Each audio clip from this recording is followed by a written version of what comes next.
Okay, so this will be the final step in implementing the functionality in Android. So we're going to finish off the calculation functions, and I'm going to explain to you what's going on because by now it's pretty complicated and we have a lot of code. Okay, so if you're unsure of any previous parts, please go back and watch those before you watch this last bit because this bit is perhaps the most confusing part. Alright, so now we're going to implement the last four functions and see if there's any more function calls we have to make. Okay, so let's go ahead and do that now. So you know what I'm going to do is I'm just going to copy and paste this to save us some time. And so again, this is saying when the calculate button is clicked, usually we dedicate an entire function to this. This time we don't have to. Okay, we didn't have to from the start if we didn't want to. It just kind of made sense before. So again, we're going to pass the variables, and the first case is if there is when they're going to be equal to a, d, and t, a, comma, d, comma, t. The second one is going to be vf, a, and d. The third case is going to be vf, a, and t. And the fourth case is going to be vf, d, and t.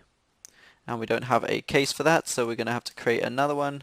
It's going to be else if variables equals vf, do we say vf, d, and t?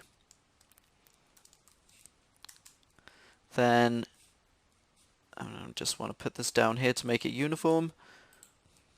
There's the OCD coming out, and then we're going to have the final answer equals and then something. Okay, so in this case, the very first case, the final answer should be equal to, going to get rid of that and replace it with variable 2 minus, just want to put that there, 0.5 times variable 1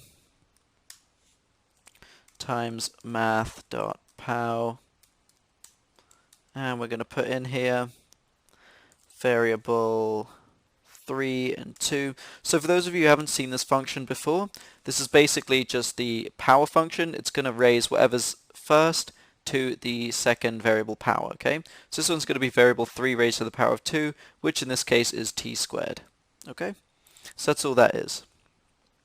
And that's why we have to use doubles, is because these power functions do not like floats. They can only take in doubles.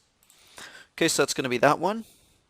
Our next one is going to be the final answer is equal to math.pow. We're going to put in another math.pow, and this one's going to be variable 1 squared, which is going to be vf squared minus 2 times variable 2 times variable 3. And this is all going to be raised to the power of 0.5, or it's going to be the square root. The third one is going to be the final answer is equal to variable 1 minus variable 2 times variable 3. And the final one is going to be 2 times variable 2 divided by variable 3 minus variable 1.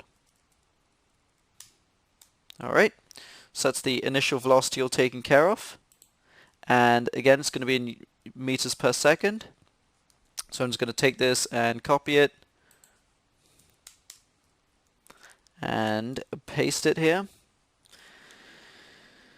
Okay, so again, we'll do pretty much the same thing. So the first case is going to be where the variables are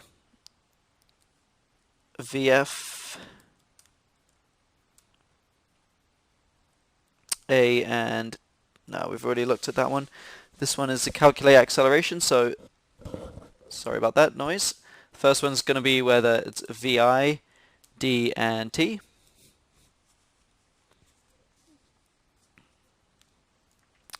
And in this case, the final answer is going to be equal to variable 2 minus variable 1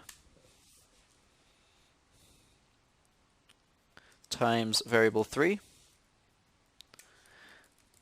And again, I know I'm going through these really quickly because I have the references handy.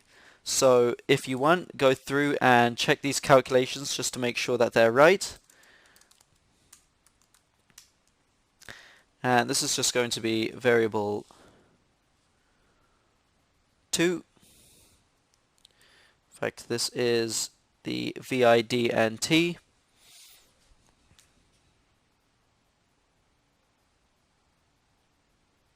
And so that's going to be variable, actually this should be variable 1 squared, which is going to be vi squared. And that should make sense there.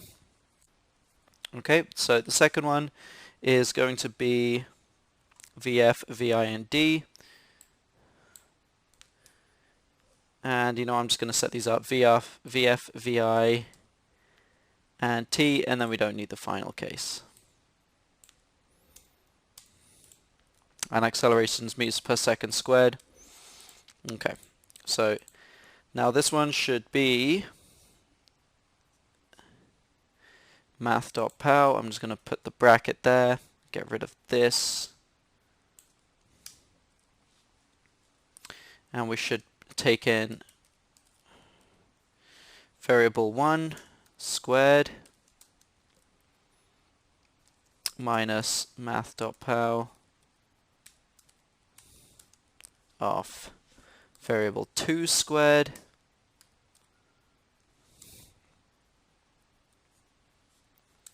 and that's going to be divided by 2 times variable, and I can't quite read it, so let's go check it out, or our references. So we're looking for acceleration.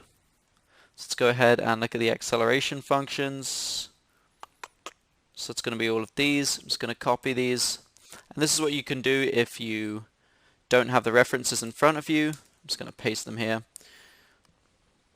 So it's acceleration, and we won't be needing this one, so get rid of that. So the first one, I believe we had vi, d, and t, which was this one, so we've taken care of that one. So we have 0.5 times, so let's see, so we're looking for acceleration, so we should have variable 2 minus, those two, and then divided by 0.5 times variable 1, it should actually be variable 3. Okay, so we've looked at that one now. We can get rid of that. And now we're looking at this one, so we have vf, vi, and d. So we've done this squared minus that squared divided by 2 times d, which is variable 3.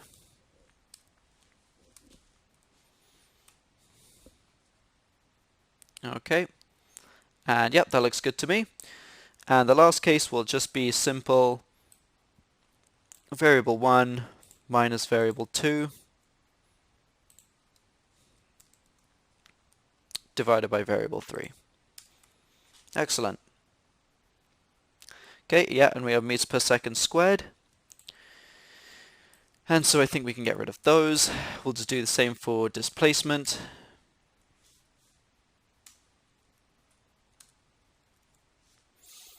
Oh, I see. So no, we don't want that. What we want is this here. So, yep. And our options are when we have basically VI, A, and T. VI, A, and T. Then we have VF, VI, and A. F, VI, and A. And then VF, VI, and T. And then this is the one that we don't want here. So we'll get rid of that. Okay. And I know this is kind of long and tedious and a little boring, but just bear with me. It's almost done. Okay, so we have a variable 1 times variable 3. This is plus 0.5 times variable 2 times math dot pow dot, oh, this is not dot, should be variable 3, which is t squared. And so that's good to go. And this one, so unfortunately for a lot of these calculator tutorials, a good portion of the coding itself will be just trying to figure out how to manipulate these equations and kind of hard coding these equations in, which yes, can be a little boring, a little tedious, but if you want to make these calculator apps, I'm afraid that's something that you'll just have to deal with. So last one, 0.5 times variable 2 plus variable 1 times variable 3. Okay, and apologies for the noise here. Just need to adjust my headpiece. Okay, and then that's done.